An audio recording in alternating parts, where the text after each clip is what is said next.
So far আমাদের প্রোগ্রামে এত শর্ট টাইমে ব্রিঙ্গিং স্পন্সর্স অ্যান্ড দেন এত শর্ট টাইমে সব কিছু অর্গানাইজ করতে was a bit of a hassle, কিন্তু so far we did a really good job coordinating everything and that's all.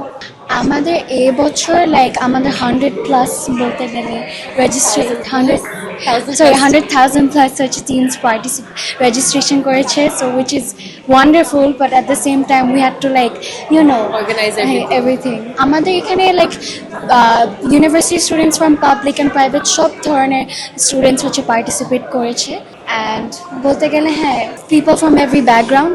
Basically এটা দুই রকম। একটা হচ্ছে যে কম্পিটিশনের মাধ্যমে কোম্পানিগুলো যে শুধুমাত্র ছাত্রছাত্রীদেরকে একটা কম্পিটিশন বা পুরস্কার দিয়েই ক্ষান্ত হয় তা না, কিন্তু অধিকাংশ ক্ষেত্রেই আমরা দেখি তারা কিন্তু যেই প্রতিষ্ঠানে যেই ভালো টিম বা কিছু ভালো টিম, শুধু যে যারা পুরস্কার পায় তা না, হয়তো প্রথম 10টা ভালো টিম বা 20টা ভালো টিম, অথবা অনেক সময় ইন্ডিভিজুয়ালি কোনো ক্যান্ডিডেটকে যখন তাদের মেধাশক্তি যাচাইয়ের একটা পথ থাকে, তারা ওদেরকে অনেক সময় অন্তত ডিক্লার না দিয়ে হলেও সিলেকশন করে রাখে, যে এদেরকে তারা পরবর্তী সময়ে কল করে নিয়ে যায় এবং কোম্পানিতে কোনো একটা টিমে অথবা চাকরি দেওয়ার জন্য অথবা দেওয়ার জন্য।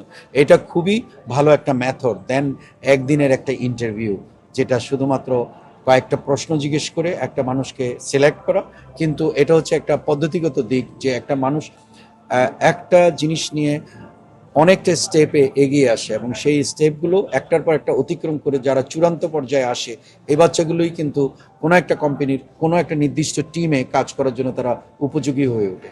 নর্থ ইউনিভার্সিটির অধিকাংশ ক্লাব, ইএস ক্লাস সহ অন্যান্য যে ক্লাবগুলো রয়েছে, এরা প্রতিনিয়ত যেই চর্চার মধ্যে বা এক ধরনের কম্পিটিশনের মধ্যে অন্যদেরকে আনে, সেটা কিন্তু অনেকের চাকরির সুযোগ করে দেয়, অনেকের ইন্ডাস্ট্রি এবং কর্পোরেশনে একটা ইন্টার্নশিপ পাওয়ার সুযোগ করে দেয়, এবং যার মাধ্যমে কেরিয়ারে বিকাশ।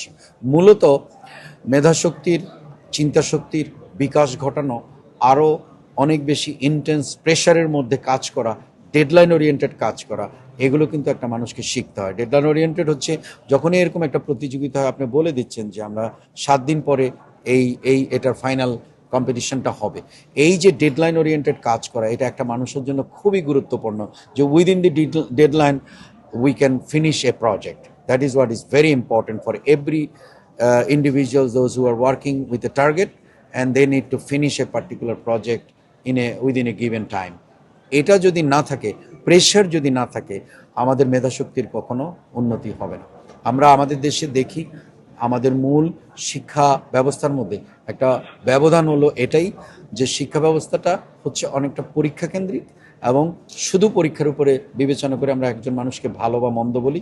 কিন্তু আমি পার্সোনালি মনে করি যে পরীক্ষার বাইরেও অনেক কিছু রয়েছে, যার মাধ্যমে আমরা একটা তরুণ ছাত্র ছাত্রীকে তার মেধাশক্তি যাচাই করতে পারি এবং তাকে সমাজে বা প্রতিষ্ঠানে একটা জায়গায় ব্যবহার করে তাকে দিয়ে আগামী দিনে নেতৃত্ব, আগামী দিনের লিডারশিপ, আগামী দিনের কর্পোরেশন, ইন্ডাস্ট্রিজ, বিজনেস চালানোর ক্ষমতা সেভাবে তৈরি করি।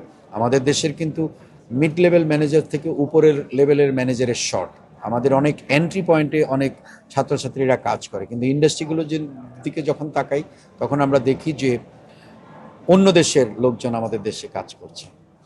এটার কারণ হচ্ছে যে আসলে অনেকের এই ধরনের ইন্টেন্স একটা প্রসেসের মধ্যে যখন কর্পোরেশনে যায় বা ইন্ডাস্ট্রিতে যায়, তারা পুঁথিগত বিদ্যাটা তখন আর খুব একটা বেশি দেখে না, কিন্তু একটা সমস্যা দেখে, যে সমস্যাটাকে সে তার লব্ধ জ্ঞান দ্বারা সেটাকে সমাধান করতে সম্ভব হয়।